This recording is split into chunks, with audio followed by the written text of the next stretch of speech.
strategic autonomy is limitless.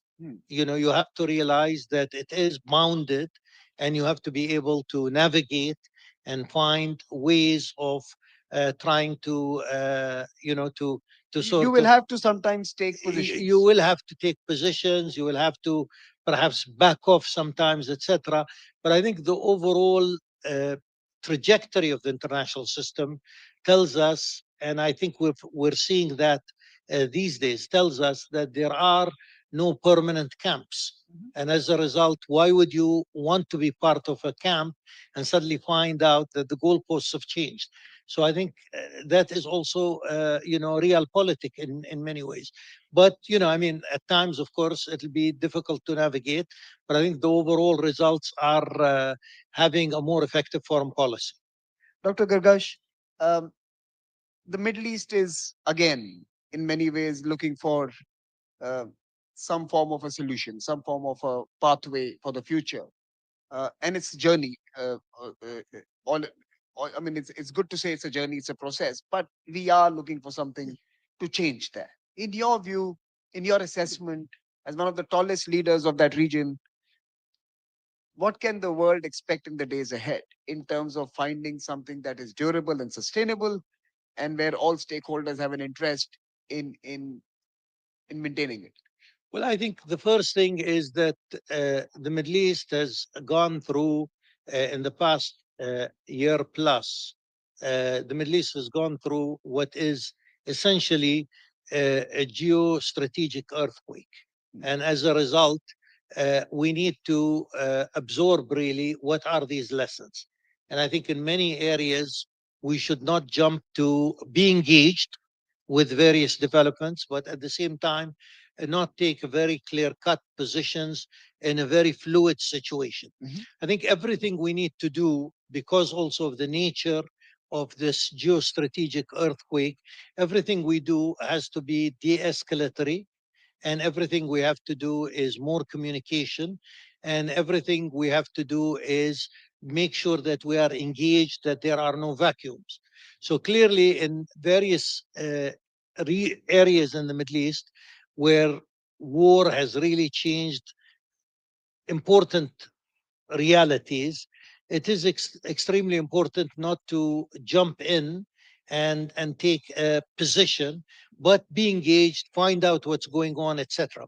I think longer term, there are clearly certain paths that have proven that they don't work. I think number one is containment. I Mm. think on the Palestinian-Israeli issue, clearly containment has not worked, and containment is in many ways delaying the next The resolution. confrontation and the confrontation after it. So clearly, we need to go beyond containment on an issue that is quite central there. But I think on the other hand, also the past 10 years or 15 years, we have seen also the proliferation of militias Mm. and control of the militias as parallel parastate entities. And I think we have also seen that these militias have really taken the region into conflict and more conflict.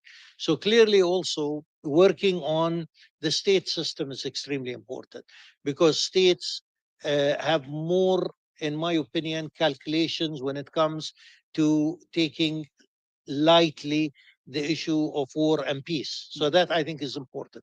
I think the third issue is the Middle East also is, a large sort of tent, meaning that the term itself encompasses Yeah. failed states, successful regions, etc. I think as a subsection of the Middle East, or at least from the Arab side, the Gulf states are doing well, Mm. because I think in many ways the Gulf states understand that uh, economic liberalism and political liberalism are essential for you to move forward in a world that is moving very fast in terms of technology and in terms of investment and in terms of the economy. So again, that is extremely important to try and put economy at the forefront. So in reality, rather than selling ideology to the people, you also have to sell, uh, you know, significant benefits in their daily lives, etc. I think that's very important. Dr. Gargash, how important is the influence as well as the role of outside actors in the Middle East? I mean, for one, there are big questions on what will happen under the Trump presidency. That what does his re-election do to peace prospects in the Middle East? Well, I think three comments here. I think the first comment is outside forces remain important because the Middle East also is an area of uh, of various forces fighting for influence, as well as regional forces. So outside forces are important. But I think at the same time, the mentality in some countries that it is outside forces that determine the trajectory of the country also are self-inflicting Mhm. in many ways. So I think in a certain way we have to accept that outside forces play a role, but I think the more united internally you are, the smaller the sort of space you allow Available for to outside outsiders. influence. I think again with President Trump, like every uh, president, but here of course you have a very non-conventional president. There are opportunities. There Mhm. are opportunities, and I think in many ways we need to be able, for example, on on the issue of the Palestinians and the Israelis. I think we need to make a better case to the American administration that we need to go beyond containment. I think that is extremely important. So in many ways, I think we have, as we have challenges, but we do really have a very different sort of presidency. There are opportunities. I think, like India, we feel also that we do have a chance at pitching our view Mm. with the Trump administration about how can we actually change the trajectory of continued conflict in our region. We also have countries in the region who, Yes. in the past, were looking at settling some of the old disputes, say with Iran, for example, efforts to normalize ties. Um, and that was something that had episodic progress in some sense. We used to move a few steps forward, and then we used to either drop the ball or regress. How is that particular effort Well, evolving? I think in many ways you have to come, like in every issue where you have a push and pull, you have to come to the middle, and both sides have to come to the middle. I think Iran, in being more realistic in how it reconstitutes its view of its national security, and at the same time, I think in the case of the UAE and other Arab countries, to try and emphasize what is common with Iran, not what is problematic with Iran. Because if we look at that from the perspective of a glass half full, we will see that the common areas of cooperation are way bigger than the areas where we disagree with Iran. I think this is also part of our discussion and dialogue with Iran, and we're actually speaking the same language. The whole emphasis that we understand that there are certain areas where you and us don't see eye to eye.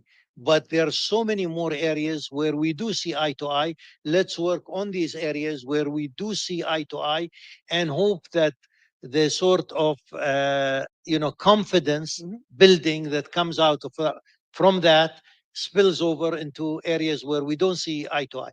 I think Iran also, the policy of good neighborly relations that was constituted also in Iran in the past few years is also encouraging, and I think is helpful. I mean, many of the Iranian decisions that are basically sovereign decisions, and I think we have to respect that these are Iranian decisions that are sovereign decisions. But I think at the same time, through creating what I would say the right environment, I think that also in itself builds more confidence. And I think it is time for us to try and work very hard on that in order not to, as you said, repeat the conflicts of the past. Dr. Gargash, there are also a few exciting projects in the region, more positive projects. I'm now turning to what could be potentially beneficial for the region. One of them, of course, was the I2U2, or the group of four, which Yeah. included both India and Israel, but also UAE and US, Yes. working together on a number of domains. There has been a change of US administration. There has also been a change of geopolitical reality in the region. That project still is used many a times in common parlance amongst diplomats and thinkers. Is that something for real? Is that something that should be invested into? Is that I think something? so. I think we have, of course, been to a certain extent derailed because of the war that we have seen. But I mean, let's not forget that the Abrahamic Accords was very much initiated by Trump 1, Correct. the first Trump administration. So clearly, we find that there is a lot of enthusiasm and aptitude for anything that comes out of the Abrahamic Accord. So I expect that these things will be back on track. But I think ultimately it also leads us to something else. I mean, when you work with a country like India and you're doing well in a country like India, I mean, the next frontier is always what do we do together with other countries? Hmm. And I think this is the same sort of byproduct of that. So I think in the area, I mean, you have to remember part of the UAE's DNA of success is logistics. Hmm. So clearly, for us, it is extremely important to work on these, what I would call logistical routes, Mhm. whether these routes are horizontal or whether these routes are vertical north to south. So clearly, this is an area that we are very enthusiastic about. And as I said, I mean, the Abrahamic Accords were a big success of Trump 1. And I expect that this is also going to come back front and center. And I guess that corresponds to what you just said, the IMEC corridor Yeah, to the north, definitely, to definitely. Europe, but also the Africa Bridge. In some sense, we've been hearing about the recent visit of the foreign minister a few months ago, where the Bharat Setu to Africa Yeah. was initiated. I mean, again, if you think of our relations with Africa, I think this is a remarkable story. I think in many ways, this is a story where the world is changing, where at some stage, 20 years ago, 30 years ago, you had to fly from Dubai to some European capital To to go get to to Africa. correct. And I think that's changed. Now Europe Now, flies via Dubai to Africa. definitely, and I read a wonderful article actually on migration, on African migration, in the New York Times only last week, where basically we're always thinking of migration as a north-south phenomena, but this was really taking the story of many migrants who had come from Africa to Dubai. And in many ways, this was a totally different and, in many ways, I think, very flattering view of how this migration, which is a south-south migration, has taken a trajectory. It has its own challenges, of course, but I think again, these are real realities, and these realities are saying that the world is changing, and I think we have to also be, very dynamic and very fluid and also understanding these changes. Dr. Garvaj, before I open it up to the audience and take a couple of questions, and let me alert the young fellows that I'm going to first come to you to pose your questions. Uh, Let me ask you that question that worries all of us today, which is around what's happening in the transatlantic relationship. I think we have many conflicts and many contests and many challenges, but the most interesting poser of this times is the future of that relationship, which was in many ways underwriting the world order as we know it. Now, how do you assess what's happening across the Atlantic Ocean? Well, I mean, I don't really want to comment on transatlantic relations, but I think this is again, if I have one comment, this is again, I think, something that we spoke about last year at the Raisina Dialogue. Uh, the world order that was instituted following World War II is changing. Many of the building blocks that people thought are there forever are no longer, it's not the same glue that's holding it. And I think this is quite a challenge for many of the countries concerned. But I think in places like Abu Dhabi and places like New Delhi, there's, I think, a clear understanding that the world is changing and that what we were thinking are sort of permanent edifices of a bygone world are sort of transforming. Doesn't mean it's going to happen overnight, but I think the one that you indicated, which is the transatlantic Relationship. relationship, was one of the main pillars, really, of the 1945 world order. And clearly, this has to be, in my opinion, dealt with, transitioned slowly, in order also for us to be able also to address these changes in an orderly way.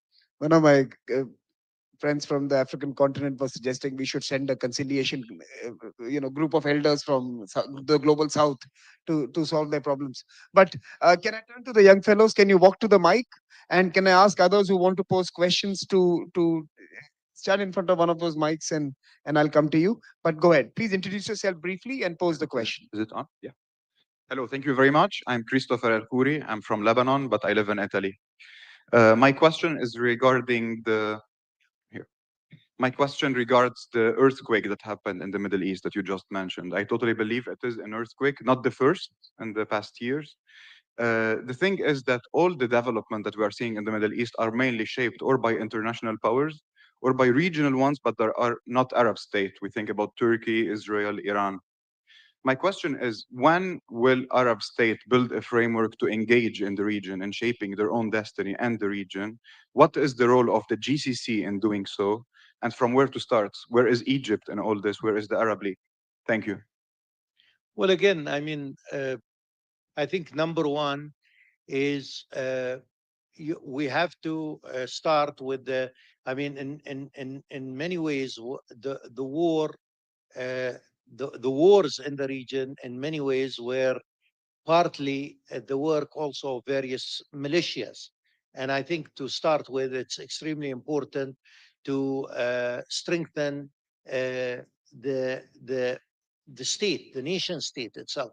I think in nation states also have to take responsibilities, whether these states are Lebanon or Syria or any other country. So you do need that. So reinstating the Arab order starts with the nation state. I think strengthening the nation state is extremely important. The idea basically is, if we believe, of course, there is external influence, but if we allow the idea that external influence directs every single policy of our country or of our state, then we fall into that trap, really, of expecting decisions by others to affect us. I think the important thing is this internal rejuvenation. I mean, the United Arab Emirates, as an example, is also influenced by what happens in the world. But I think we have also faith that we can also be an influencer. And how you do that is through credibility, through partnerships, and through a strong internal position. I don't think the idea basically that the Arab state system can provide some political and diplomatic support, lobbying support, but I think it should start really from the state itself. And I think whatever comes back is more of a support and help in that state. Now, in various areas, such as Lebanon. Lebanon has had, a very wise and important, idiom for a very long time, which says, "No victor, no vanquished," because Lebanon also includes various communities, and I think is a good indicator of how an internal situation of no victim, no vanquish should actually lead the way. Go ahead. Hello. Hello. Thank you. My name is Salman from Maldives. My question to you is, given the current state of international relations and the mistrust in global governance from the UAE's perspective, how can we revitalize the multilateral system? What needs to be done? Thank you. Well, I think to a certain extent the multilateral system is as good as the members of the multilateral system. If there is polarization in the system, then of course nothing gets done because that's the way the system was built. Uh, I think for many years we've heard about reforming the UN. Now, when will this happen? God knows. I don't know. I'm not going to bet any money on it, but I think it's very much indicative. In my opinion, if the American efforts currently are successful at addressing the war in Ukraine, this will de-escalate within the multilateral system, will make it slightly more effective. But fundamentally, we are wearing a suit that was tailored in 1945. And, we've grown larger, the suit is tight on us. And ultimately, I think this is going to be an evolutionary process because, again, as we mentioned last year, we don't see really San Francisco congregation as we saw in the mid 1940s. So I think it should be evolutionary. Now, what this means is that bilateral and trilateral, and at times also regional gatherings and regional organizations are becoming more important. But then again, also these regional gatherings might also suffer from the same fate because it all depends on the relationship between the states that are part of this. So ultimately, let's not only blame the multilateral system, but also see who is leading the system and why are they so polarized and how can we actually address this polarization because we're all paying the price for it. Let me turn to you. Yeah, go ahead. Introduce yourself and ask a question. Jean-Luc Saman from France. Dr. Gargash, I had a question very quickly on the Red Sea. Yeah. And we've seen over the last days, the Trump administration decided to intensify airstrikes on the Houthis. The UAE, like most of the Gulf states in the last year and a half, refrained from joining the Western operations in the Red Sea. How do you see right now this evolution of the Trump administration's approach towards the Houthis and more generally the Red Sea? How do you see that affecting UAE and Gulf security? Thank you. Well, again, I think in with our forces near Hodeidah at the time, there was a huge polarization of what to do next internationally. There was a view that we have to address this because of geostrategic concerns about a militia taking over the government in Yemen, and at the same time with threats really to Yemen's unity and with threats to Red Sea shipping, etc. And on the other hand, there was a humanitarian argument that if this takes place, the humanitarian cost will be huge. Now that discussion was basically settled on the humanitarian side. And as a result, we are today paying the geostrategic price. I'm not saying the humanitarian consideration was less important, but that really was the discussion that was taking place.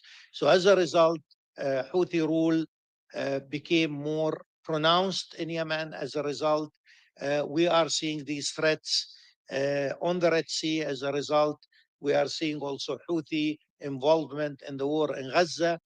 And as a result, we saw Israeli geostrategic reach come all the way to Yemen for the first time in history. And as a result, today we see the American